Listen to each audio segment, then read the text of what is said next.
It's the Factsman here, Monday, August 11th, doing kind of a recap of the football, baseball, sports weekend, as well as kind of touching some topics on what's going on in the world of sports. And as always, I'm probably going to be ranting about some shit because always on Monday, something's always bothering me. NFL football fans, week one of the preseason. What have we learned? 16 games were played this weekend. 14 home teams actually won. Does it mean anything? What's really odd, the two teams that lost, the two home teams that lost, 2 points, Carolina, 2 points, the Rams. A 2-point conversion away from possibly being 15-1, and a field goal away from being 16-0. So the only two home teams that lost, both lost by actually 2 points. 14 home teams winning straight up. I guess it's got to mean something, right? Home teams are pretty important. What I think about that is, I think when you're traveling, you know, your whole structure of your practices and everything that you do, it kind of gets kind of out of whack. And I know, I think it was Saturday night or Thursday night or one of them nights, I was an idiot. I took New England against Washington because I was getting reports that Washington weren't really in shape, were tired during the practices all week with New England. So I took the bait. I lost. That happened. But I also had the Ravens at home. And why I took the Ravens was, I don't remember. I know the 49ers, it was 19 years since they had come on the West Coast to the East Coast. In week one of an NFL preseason football game, I don't know or remember any team coming from California traveling all the way to like Baltimore or New York to play a preseason football game. It just doesn't happen. Why? Maybe because Jim Harbaugh and Jack Harbaugh, or Jim Harbaugh and John Harbaugh are brothers, decided to play the game. I don't know. But it really put Frisco in a bad spot, having to be away from their facility for 6 days. Missing pretty much one good solid day of practice, and it showed. They scored 3 points and got beat pretty good. So yeah, I mean, when week two comes around, you might want to start looking at some home teams. 14-2, it can't be a coincidence, can it? So that's just what I observed for week one in the preseason. On to baseball. It seems to be pretty exciting when you're looking at these pennant races right now. Baltimore, who I think is the best team in the East. I mean, 5 games on Toronto, 6 games on the Yankees. And again, Toronto and the Yankees aren't good teams, but, you know, Baltimore's one, week away from playing bad baseball, having that thing get tightened up to 1 or 2 games. So, I mean, that's pretty close race for August. You go to the Central. Can you believe the Tigers are only a half a game? Actually tied in the win column, a half game ahead of the Kansas City Royals, who've won 7 in a row, 9 out of 10. Can Kansas City beat the Tigers? Why the fuck not? I mean, the Tigers are just one of them teams that you just look and you assume they win every day, but they fuck you. It's amazing. Out west, Oakland and the Angels, I think 4 games separate them. That's a tough call. I mean, I know Oakland is stacked with pitching and all, and they made all these moves that they normally don't make. But again, you're a weekend series or a head-to-head matchup away from that thing going down to the wire. You head over to the National League. It's going to be the Nats or the Braves. It'll probably be the Nats, but I mean, they just can't beat Atlanta. I mean, I think the Braves are 9-3, the last 12 heads up against the Washington Nationals. And if it comes down to that, fucking Washington don't want no part of that, meeting them heads up. But just for some reason, they beat them. The Central, you got 4 teams: the Cards, Reds, Pirates, Brewers. I think 4 or 5 games separate 4 teams. That's insane. I mean, anybody can win that. The team that gets hot wins that division. Real simple. And then out west, Dodgers, you got to make them a favor based on that pitching staff, and they keep getting more pitchers. I don't get that. It seems like they got the best pitching staff. And they got Correa from the Twins. Who the fuck is he? Why even add him? Roberto Hernandez, formerly Fausto Carmona, adding him to the staff. I don't know. What are you going to do? Pitch batting practice? So, I mean, them two teams, should fight it out to the end. There's a lot of good races going on. A lot of people asked me over at www.sportsforumpicks.com. You remember that's where I call home. Everybody's all excited about college football, and I'm a guy who's not really into giving the who's going to win it all when teams are only practicing 3 or 4 days. I looked and I've been studying some of the schedules and some of the talent out there. I mean, let's face it, Florida State's got the easiest road. They probably have the most talented team in the country. Winners last year, probably have the best quarterback in the country. And again, I got the easiest road. They should probably be double-digit favorites in every game that they play. So, I mean, you might want to pencil Florida State in almost automatically. But then, if you look at the last 2 years, I mean, Auburn, I don't think was picked in the top 3 in their own conference in the SEC. I mean, their own division. Yet they went on to play for the national championship. The year before, Notre Dame, when they played Alabama, they were figured to be an 8-8 team.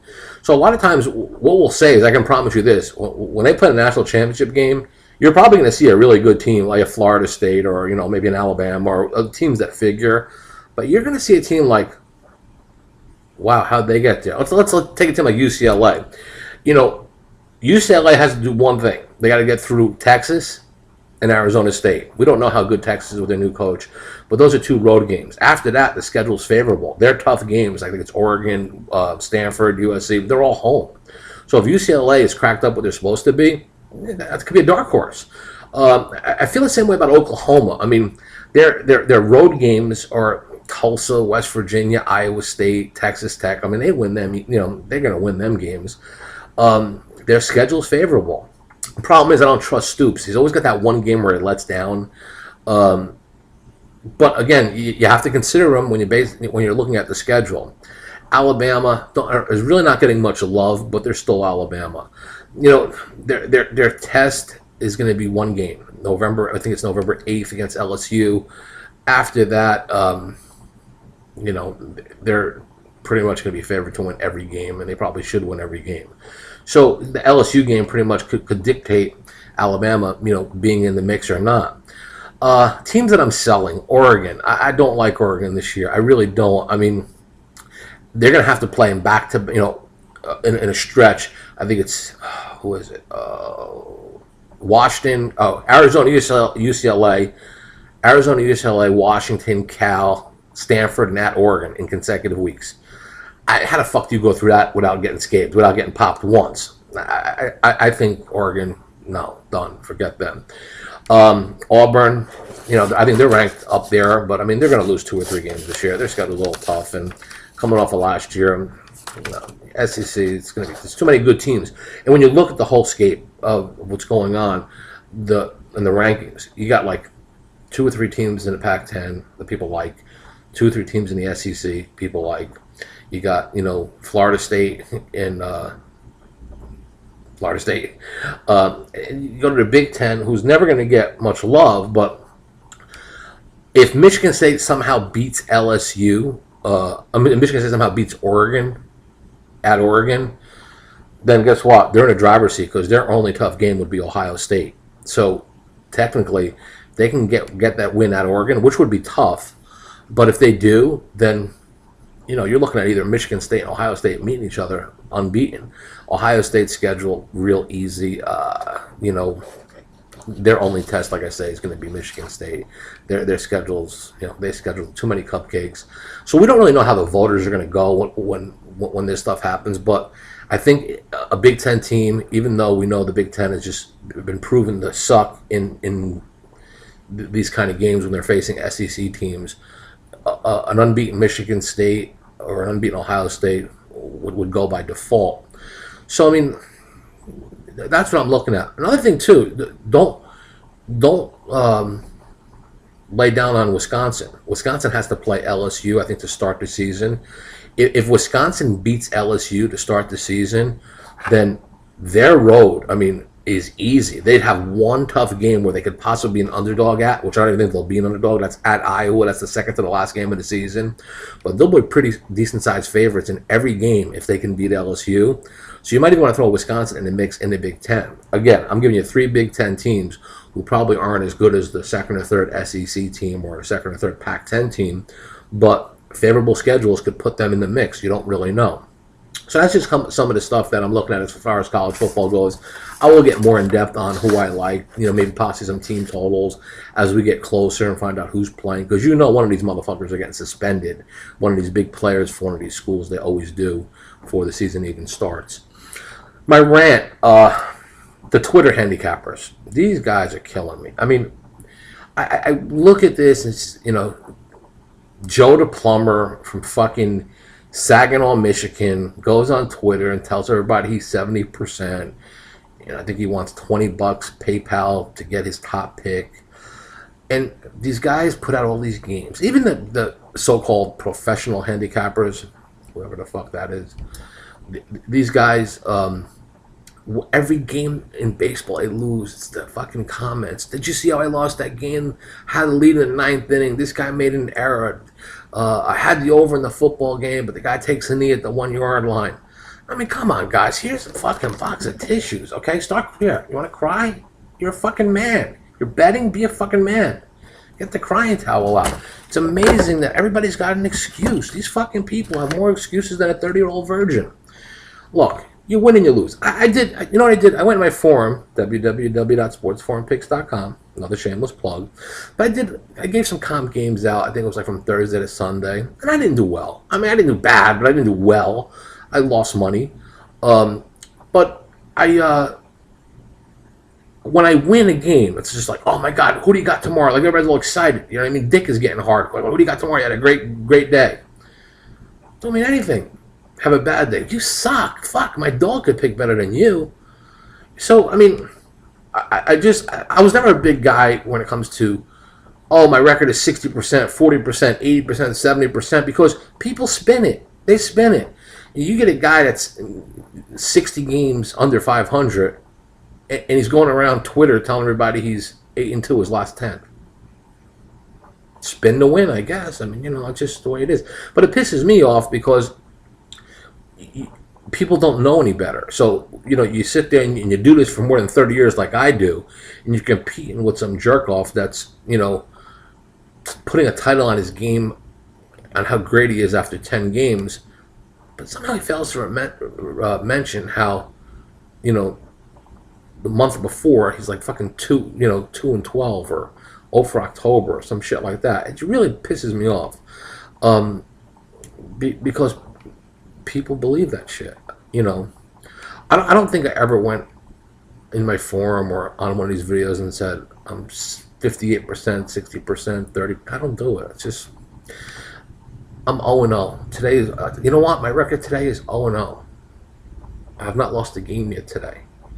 Okay, it's 9:30 in the morning. I haven't won one either. The key in this business is, again, I do this. I feel like a broken record.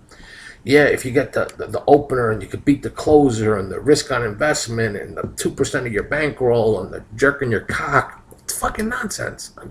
It's really funny because say the guy plays with a local book, right? Do you think this guy who's calling up his bets and playing with a local is sitting there saying, give me the Tigers for 200. Oh, nope, I got to make that 150 because I'm betting 2% of my bankroll. No, the guy's just betting. He's betting the games that he likes. If he wins, maybe he's getting a little more aggressive. If he's losing, he's chasing. It's just the way it is. Nobody has a fucking I got my calculator here. I got to bet 2% of my bankroll. Here's my calculator. Let me see how much money I got in my account. Oh, I got like 10 grand, so 2%, I'm betting 200 a game. Fuck, if I got 10 grand in my account, I'm betting 200 a game. I might as well go to fucking DraftKings and play fantasy sport. Fuck am I going to do that for? Think I'm going to get hard for $200 if I got 10 grand in my account? I mean, come on, it's fake. Let's be real. You bet what you have. Guy gets paid, puts a certain amount of money away, pays his bills, and whatever's left over, he's, hey, I'll take a shot. Sometimes he overextends himself. People do it all the time. But that's really the nature of the game. That's what happens. Yeah, people hate me for saying this. I got all these handicappers that are out there. Hey, Facts, what are you doing? We're in the fucking same business. What are you fucking saying this shit for? Guys telling me you're calling me a scam because I'm telling people that my 10 star is no good. Well, it's not. You're a jerk off and you're a fucking thief. My coffee. So yeah, I tell you the way it is. People don't like me. Fuck them. You think I care? But I'm just think it's better being honest with people and just letting them know. Don't fall for these stupid traps and all that kind of stuff. You bet. Bottom line is this: you're playing sports because it's your pastime. Some people like drugs, alcohol, hookers, transvestites, whatever your thing is. Some like gambling. Put a certain amount of money aside for, what you can or can't lose. That whole percentage of your bankroll stuff is all fucking nonsense. I say it every week because people don't get it. They don't fucking get it, Anyway, what I want everybody to do, it's important. Visit www.sportsforumpicks.com. I can promise you, it's a really, really good forum with good handicappers. I've been told I get too aggressive as far as, well, not me, my moderator, for banning people. Well, yeah, he bans people if they're fucking belligerent. If I got a guy posting and somebody says, hey, that pick sucked, who the fuck wants him there? I own a restaurant, okay? I own a restaurant. What do I want to do? I want to have somebody come to my restaurant and stand up and say, everybody, guess what? These meatballs suck. They're made out of fucking dog meat. I like the bar. It's good. The bartender makes a stiff drink. But anybody eating food here fucking sucks. You think I'm going to let that guy stay in my restaurant? Now, I understand people have freedom of speech. They can say what they want. Fuck, you can call me a cocksucker. And by the way, just because you suck one cock in your life doesn't make you a cocksucker. I'm just telling you. Not that it happened to me, but I'm just saying. My point is, the forum is a really, really good place as far as being able to say what you want. We've got some funny threads, some funny experiences, some bad beats, whatever people call them, bad beats, or some funny stories. It's a place where we want to try to have everybody come by and just kind of kick their shoes off and relax. Not have to look behind their back and worry about people busting balls. It's a good group. I'm there all the time, or as much as I can be, and do have usually like a Wednesday, whip it out Wednesday comp, and obviously my Factsman Friday videos. As football gets more, as we start getting closer to football, I'll be a little bit more proactive as far as doing videos, because I know a lot of you guys like them. I can see these YouTube guys kind of like these videos, and I try to do my best to do them. And I got a lot of people who have been following me all the way from the Don Best days years ago. So other than that, it's Factsman, just basically ranting, talking some stuff, giving you a little heads up on what's going on, and drop by the forum. This football season, got a choice. Everybody's got a choice where they're going to play. Our sponsor, Bookmaker, www.bookmaker.eu. If you go into the forum, you can click on any banner that has a Bookmaker name on it, okay? And you click on there, and that's the place to play. I can promise you they're the most solid book out there as far as getting paid. They've been there, like I tell everybody, they've been in business. That brand, that BetChris name has been around longer than Microsoft. If you're not betting there, there's something wrong with you. Plus, if you are doing that, you're definitely going to qualify for some good contests that we have at the forum. So we'd like to see you guys playing a good safe out where you're going to get good numbers, a lot of options, a lot of good things going your way. So do that. And come in the forum and be a little active, and we'll make sure we take care of you. All right, till next week or sometime during the middle of the week. This is the Factsman saying great day, good luck, and as always, go fuck yourself.